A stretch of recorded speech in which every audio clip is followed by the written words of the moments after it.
to another video. If you're new here, welcome. My name is Irit and I'm a watercolor and mixed media artist based in Austria, in Europe. That is important for a certain part of the video. And today I want to share with you some fun projects that you can do by yourself, or even better, with your kids, using simple, inexpensive items from Ikea and a few art supplies. If you enjoyed this video, please give it a like. If you didn't, give it a thumbs down so I know which videos you like.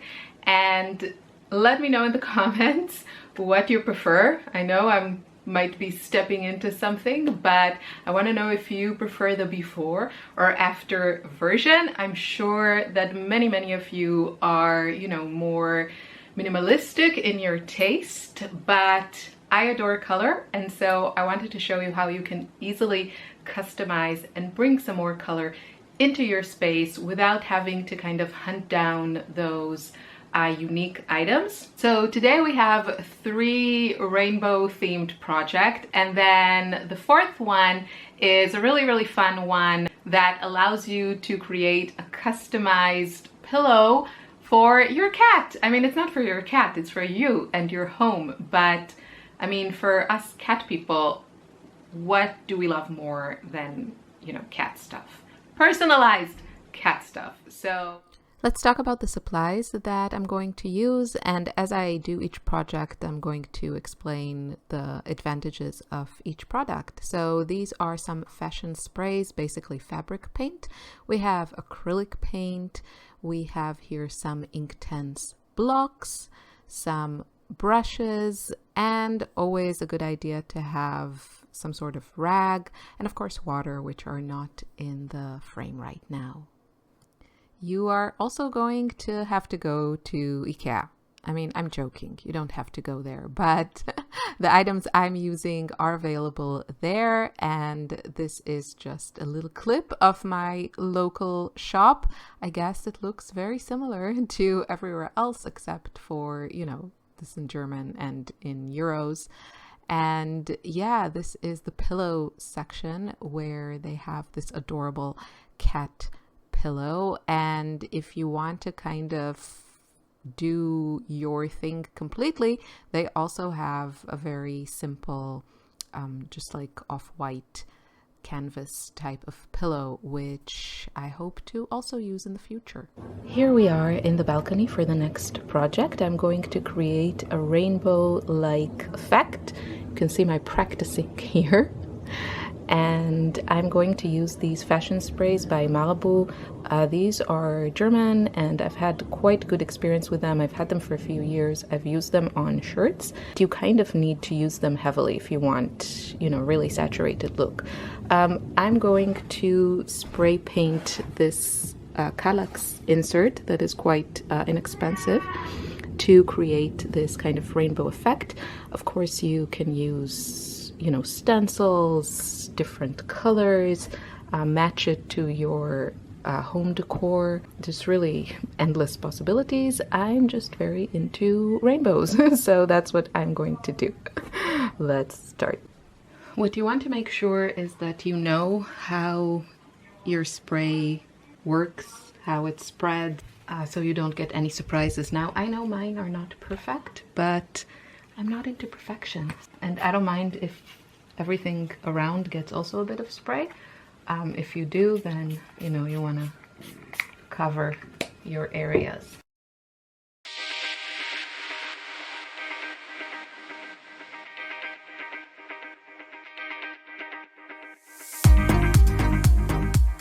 Now, I really like how when you layer them on top, you get a different color. So in this case, I'm layering yellow and turquoise, so I'm going to get green. That is intentional, and you want to take that under consideration when you're spraying.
The second project I'm going to show you is creating this fun rainbow on this pillow, which you can find for €4. At least that's how much it costs here in Austria.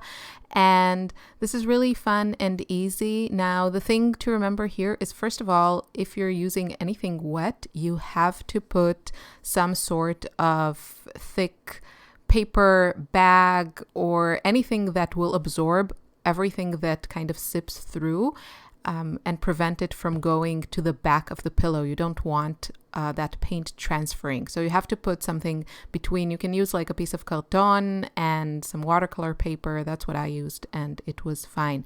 But just make sure that you have something that protects the back of your pillow. Now, I'm using a product called Inktense blocks, and this is a very, very unique product. These are basically like hard pastels, but they are quite different in their qualities. And basically you can use them as a hard pastel, but once you add water, first of all, it really, really intensifies the color. But secondly, and more importantly, it makes them permanent. So there are two main ways you can use this. You can either directly paint with the Inktense block on your fabric and then activate it and kind of, fix it with water. I used a brush with water, or you can pick up the product with your wet brush and paint directly with the brush on your fabric. For this effect here, I prefer the first method, but you can use either. And you see, I'm just basically repeating the same thing, just applying color and then activating it. At the beginning, I was doing just 2 colorful stripes between each black stripe, but then I decided I didn't like it. So I don't know, it looked a bit empty and I wanted it to look richer and more colorful. And so I just added more color to join those 2 colors everywhere. And at the end, I added some splatters with the fashion sprays from the previous project. You can, of course, use something like those sprays. Again, here, I would probably use a brush and not the spray for this, but that would work too. This is a thin fabric. It's 80% cotton and 20% viscose. I wouldn't sleep on it with all this paint, but it's definitely cute as a home decor accessory. Before we move on to the third project, I want to talk about why should you do this. And for me, there are a few reasons. 1, it's fun. 2, it's fun. And 3, you end up with something like this. I feel if you like kind of basic things, and I mean basic in the most positive way, if you like kind of clean design with a lot of white or neutral colors, Ikea is a great place to go. You can find those things, and I feel like a lot of other places have those as well. Sometimes it's more expensive, sometimes it's less expensive, but you have a lot of options.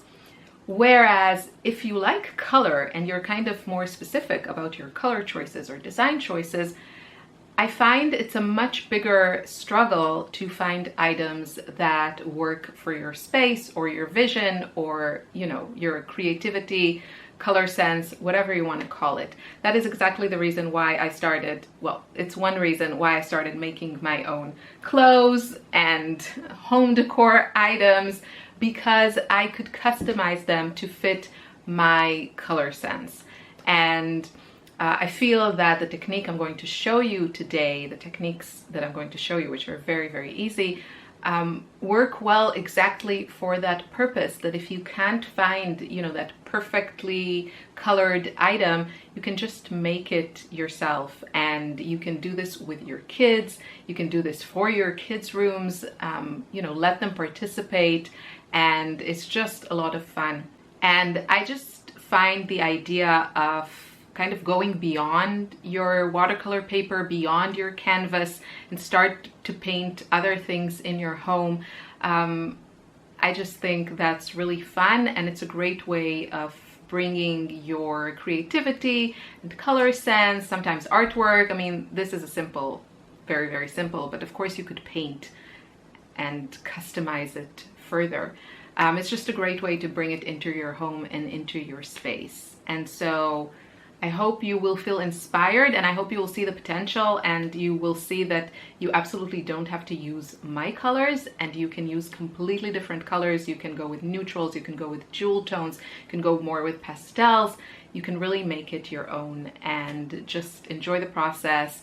Bring your kids or grandkids and have fun creating things together. For those who are going to ask me, yes, I crocheted this myself and I absolutely love it. It's a free pattern from Lion Brand, I want to say. So I'll try to link. The third project is probably the easiest, and mostly my daughter did this. This is using these paper organizers that you can find at Ikea. They come 2 in a pack and they cost, I think, €5. Now, I used this paint that I've had for several years from Target. You can use pretty much any acrylic paint. That's how these look, very, very basic and asking to be painted.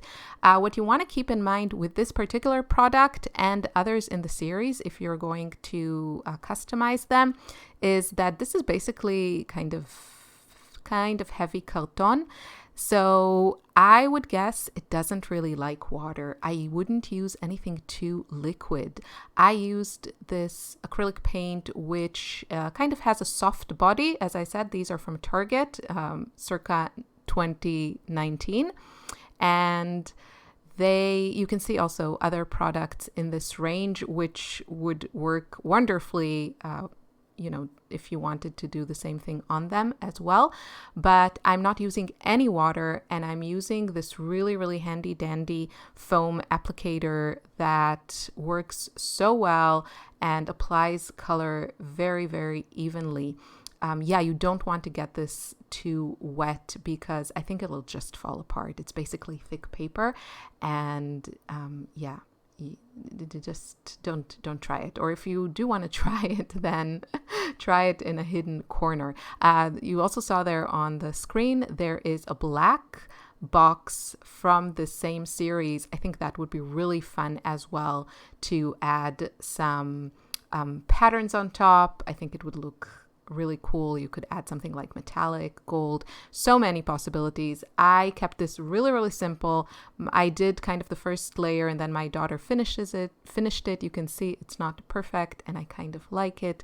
And yeah, it's really great for organizing your papers, and you can let your kids just have fun with this. Such a nice, DIY crafty project that very, very simple. And as I said, inexpensive. 2 of these cost, I think, €5 here.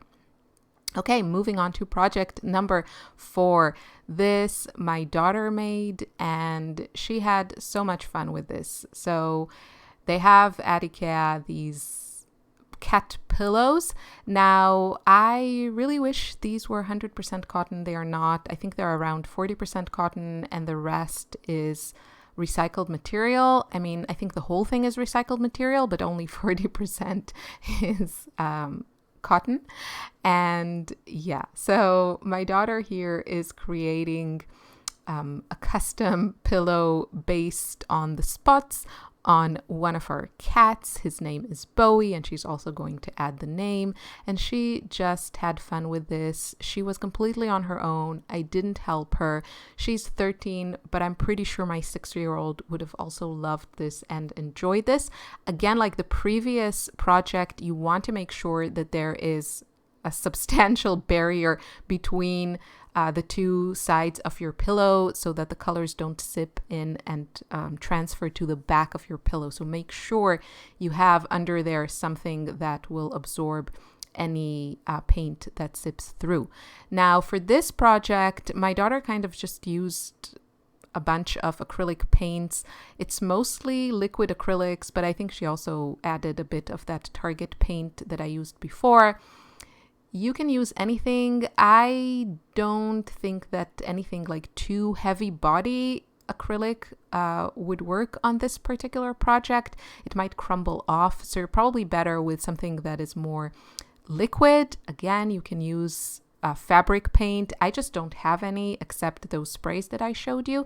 You can also add fabric medium to acrylic paint. It makes it more soft so that your fabric doesn't like really crunch up. Now these are decorative pillows, so for me it's not a problem if they are a little bit stiff, but you want to keep those things in mind. You can't just like go heavy on the paint because you don't really know how the surface will hold it.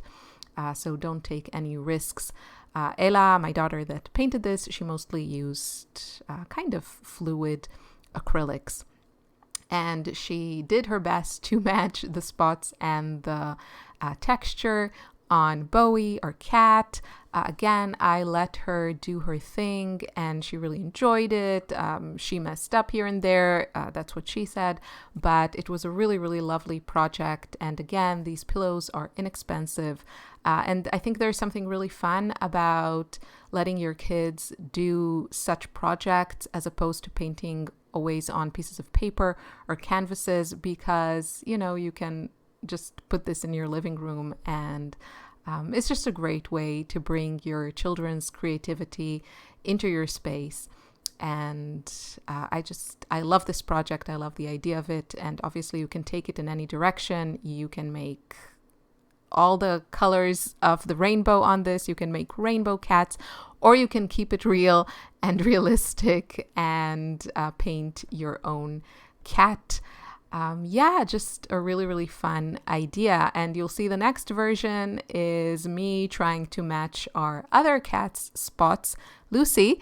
But I decided to just use, my favorite colors. So you can absolutely do that. You can add the name of your cat, their age. You could maybe paint a few if you have a few cats, or just let your kids, run wild with their imagination. That's it. That's all I want to say. I think this is otherwise self-explanatory. And now I'm just going to play you some music. This is the last project for this video. At the end of the video, I address the very hot topic of how to pronounce Ikea with some other thoughts of my own. It's all in good spirits. So, please don't take it too seriously. And I would love to hear your opinions about how to pronounce different things. And I hope you feel inspired to try one of these projects. If you have, please, tag me on social media or write me a comment or email me or anything. I would love to see what you come up with. And I will see you probably in September. And that's it. So a little bit of music and then some pronunciation rants from me. Have a wonderful summer and I'll see you soon. Take care. Bye-bye for now. Watch till the end if you want to hear my thoughts about how to pronounce Ikea or Ikea. Bye.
Talk about the Swedish name in the room.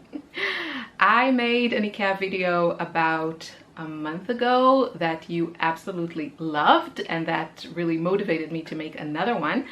But the hot topic was how to pronounce Ikea. So this was a hot topic for my English-speaking viewers, which are most of my viewers. I know now, I think I knew before, but now I absolutely 100% know that in the US or North America, you pronounce Ikea, Ikea. And that is great for you. However, I live in Europe and Ikea is from Europe, it's Swedish, and here we call it Ikea, like the Swedish people call it Ikea. Now, the pronunciation of names is something, I'm no linguistic expert, so, you know, this is just like my opinion. But when it comes to names of like cities and countries, do you have a friend that went to Spain and then came back and started saying Barcelona and Ibiza the way Spanish people say it, and you found it maybe a little bit annoying?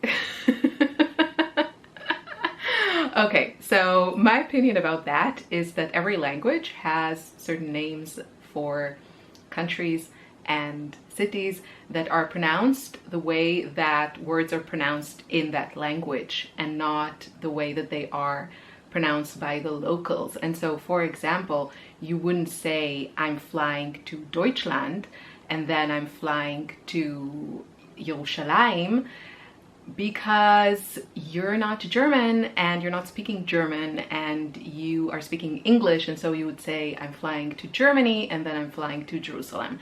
And yes, I know one is a city and one is a country. I'm just trying to hopefully make a point very clearly. So I think when it comes to, so you can tell your friends that went to Barcelona that speak English, we're not speaking Spanish. And so that makes sense to me.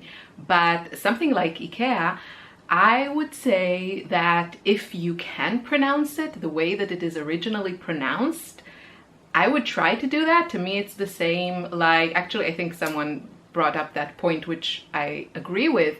It's the same like pronouncing, you know, someone's name, and you would want to try and make an effort to pronounce it as close as you can to the original. So, for example, it doesn't always work. My name is Irit. I'm originally from Israel, and it's a Hebrew name. And nobody outside of Israel can pronounce it the way it is pronounced in Israel. Many people have asked. I have explained many times and demonstrated how to pronounce it correctly. It doesn't work, but still people try. And so I think that is nice, and that is the way to go. And of course, you are free to say IKEA or Ikea, but this video is about IKEA and Ikea, taking items from that store and making them more rainbowish. You will find links to all the products below. The Ikea links are not affiliated links. What I like about using items from Ikea is the fact that I know that many of you can get those, and so it's very easy to demonstrate certain things, or you can get something similar that kind of serves the same purpose. So it just kind of streamlines the whole demonstration. It makes it easier for me than just picking something that is very local to me, and I have no idea if people in other places of the world, which is 99.9% of the people who watch this channel, can get.